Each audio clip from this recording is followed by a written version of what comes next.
Difference between precision and accuracy. So precision is the closeness of agreement between independent result test result obtained under same condition. So precision என்னென்னா நம்ம piece ஏதோ work piece வந்து measure பண்ணும்போது, so example work பீஸோட diameter 100 இருக்குதுன்னா, precision பொறுத்தளவில் first நம்ம measure பண்ணும்போது 85 இருக்குதுன்னா, ஸோ அடுத்தல மெஷர் பண்ணும்போது ஸோ நம்ம அந்த 85 வந்து கன்சிடர் பண்ணணும். ஸோ அதுதான் ப்ரிசிஷன். ஸோ அக்யூரசி பார்க்கலாம். Accuracy is the closeness of agreement between the measure value and true value. So accuracy பொறுத்தளவில் ஒர்க் பீஸோட டயமீட்டர் 100 இருக்குதுன்னா, ஃபஸ்ட் அட்டெம்ப்டில் நமக்கு மெஷர் பண்ணும்போது ஒர்க் பீஸ் வந்து 95 அந்த மாதிரி இருக்குதுன்னா, ஸோ அடுத்தது நம்ம மெஷர் பண்ணும்போதும் 100 நமக்கு வந்து 100 தான் வந்து நம்ம வந்து எடுத்து நம்ம வந்து இது பண்ணணும். ஸோ அதுதான் அக்யூரசி.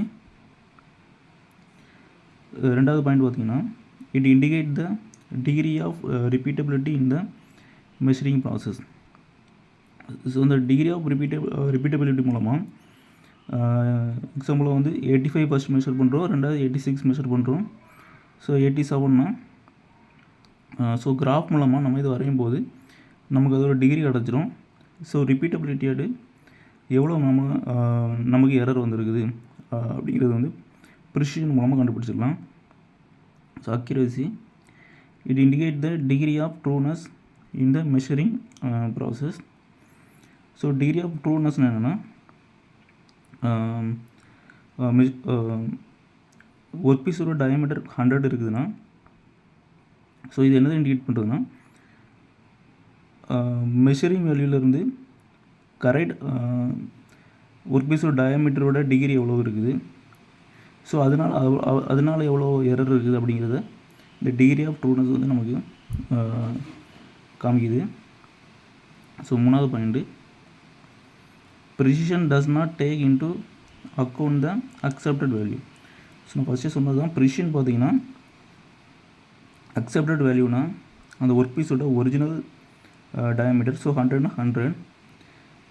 ஸோ ப்ரிசிஷன் வந்து அந்த 100 பொறுத்து வந்து அமையாது, நம்மளோட டெஸ்டிங் ரிசல்ட் வச்சு தான் வந்து நம்ம ப்ரிசிஷன் வந்து கணக்கிடணும்.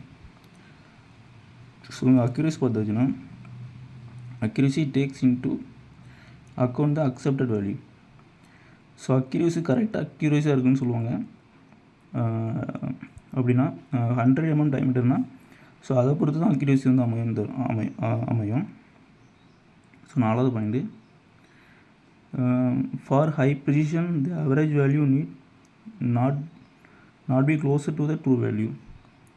ஸோ ஹை ப்ரிசிஷனாக இருக்குது அப்படிங்கிற மாதிரி இருந்துச்சுன்னா கண்டிப்பாக அந்த வேல்யூ வந்து அக்செப்டட் வேல்யூ அதாவது 100 டயமீட்டருக்கு வந்து நியரில் இருக்கணும்னு அவசியம் கிடையாது. 17 இருக்கலாம், 69 இருக்கலாம். ஆனால் அந்த ஆவரேஜ் வேல்யூ பார்த்திங்கன்னா கம்மியாக இருக்கணும். அதாவது 75, 76, 77 அந்த மாதிரி இருந்துச்சுன்னா அது நல்ல ப்ரிசிஷன் அர்த்தம். ஸோ அந்த மாதிரி இருக்கணும். அக்யூரசி பார்த்திங்கன்னா, for high accuracy the average value must be closer to the true value. So நம்ம 3 மெஷர்மெண்ட் பண்ணுறோன்னா 3 மெஷர்மெண்ட்டும் 100 mm டயமீட்டருக்கு நியரில் இருக்கணும். For example 99, 98, 97. ஸோ அந்த மாதிரி இருக்கலாம். அப்படி இல்லைனா 99, 95, 93 இந்த மாதிரி 100 நியரில் இருக்கணும். ஸோ அஞ்சாவது பாயிண்ட் பார்த்தீங்கன்னா, good repeatability is sufficient for good precision. So ப்ரிசிஷனை பொறுத்தவரை ஃபஸ்ட்டே சொன்னது தான், இது ரிப்பீட்டபிலிட்டி கரெக்டாக இருக்கணும். 70 இருக்குது, அடுத்ததாக 76 வரணும், 77 அந்த மாதிரி வரணும். ஸோ அது மாறுதில்ல. 75லேருந்து 50யோ இல்லை 75லேருந்து 80யோ இந்த மாதிரி போச்சுன்னா நமக்கு வந்து ப்ரிசிஷன் இல்லை, அது இப்போ எரர் இருக்குதுன்னு அர்த்தம். Good repeatability is not sufficient for good accuracy. So accuracy பொறுத்தளவில் ரிப்பீட்டபிலிட்டி கரெக்டாக இருக்குன்னு நமக்கு அவசியம் இல்லை. 75, 76, 77 இருக்குன்னு அவசியம் கிடையாது. நியர் த 100 அக்செப்டட் வேல்யூக்குள்ள நியரில் இருக்குது அப்படிங்கிறத நம்ம பார்க்கணும். ஸோ 6வது point, for high precision the measure value must be close the average value. So அதான் ஃபஸ்ட்டு சொன்னது தான்.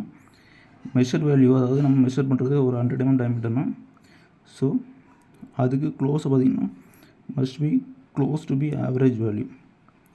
ஸோ ஆவரேஜ் வேல்யூ பார்த்திங்கன்னா அதுக்கு நியரில் இருந்துச்சுன்னா அது வந்து ஹை ப்ரிசிஷன் அர்த்தம். For high accuracy the measure value may be scattered from the average value. So வந்து மெஷர் வேல்யூ பார்த்திங்கன்னா ஆவரேஜ் வேல்யூ வந்து ஸ்கேட்டர்டாக இருக்கலாம் ஹை அக்யூரசியில். Precision speaks ability about quality. So ப்ரிசிஷனாலே குவாலிட்டி கரெக்டாக இருக்கணும். ஸோ எப்படின்னா, இப்போ மெஷரிங் வேல்யூ வந்து நான் ஃபஸ்ட்டு மெஷர் பண்ணுறது 75 இருக்குது அப்படின்னா, ஸோ அடுத்தது நம்ம 77 இருக்கணும், ஆனால் 78 இந்த மாதிரி குவாலிட்டியை வந்து நம்ம வந்து அதிகரிச்சுட்டே போகிறது தான் ப்ரிசிஷன். அக்யூரசி வந்து குவாலிட்டியை வந்து மீன் பண்ணாது. அது என்னென்னா, நம்ம 100 mm டயமீட்டர்னா அதுக்கிட்ட நம்ம இருக்கணும். ஸோ அப்படிங்கும்போது தான் அக்யூரசி மீன் பண்ணோம். Precision refer to the group of measurement. So precision பொறுத்தவரை வந்து நமக்கு ரிப்பீட்டபிலிட்டி தான். 75, 76, 77 அந்த மாதிரி குரூப்பில் வந்து நம்ம வந்து எவ்வளோ ஆவரேஜ் இருக்குதுன்னு கண்டுபிடிக்கிறது தான் வந்து ப்ரிசிஷன். அக்யூரசி அந்த மாதிரி இல்லை, சிங்கிள் மெஷர்மெண்ட் தான். அடுத்த மெஷர்மெண்ட் நம்ம என்ன பண்ணுறதுங்கிறது வந்து கணக்கில் வராது. ஃபஸ்ட் மெஷர்மெண்ட்டை வச்சு நம்ம அக்யூரசி இருக்கா இல்லைன்னு ஃபைண்ட் பண்ணிடலாம். It is concern with random error. So random எரர்னால் என்னென்னா, கண்டினியூ வந்துகிட்டே இருக்கும். எப்படின்னா, வெதர் சரியாக இல்லாமல் இருந்தாலோ, டெம்பரேச்சர் அதிகமாக இருந்தாலோ, அதெல்லாம் ஒர்க் பீஸில் எதுவும் ப்ராப்ளம் இருந்தாலோ, ஸோ இந்த மாதிரினா எரர் வந்துகிட்டே இருக்கும். ஸோ அது ரேண்டம் எரர், அது வந்து ப்ரிசிஷனில் தான் வரும். It is concern with systematic error. So systematic எரர்னால் இது வந்து அக்யூரேசினால் வரக்கூடியது. ஸோ வந்து ஒருவேளை வந்து ஒர்க் பீஸை வந்து மெஷர் பண்ணுறவங்க அவங்க எதுவும் ஃபால்ட் விட்டாலோ, ஸோ அதனால் வரக்கூடியது வந்து சிஸ்டமேட்டிக் எரர்.